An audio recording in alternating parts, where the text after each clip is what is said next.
কয়েকটা cinematic shot তোমাদের দেখালাম, তোমরা দেখলে।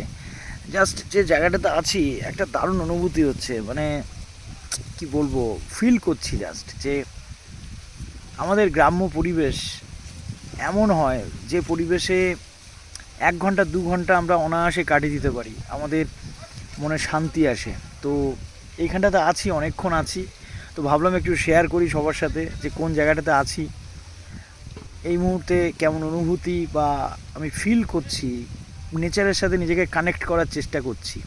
তো একটু তোমাদের সিনেম্যাটিক শটটা দেখিয়ে দিই। বর্ষা চলে গেছে, বর্ষার পরে শীত এসেছিলো, শীতটাও চলে গেল, এবার বসন্ত। আগামীতে আমরা সামারের দিকে যেতে চলেছি, তার আগে একটা শান্তির অনুভূতি।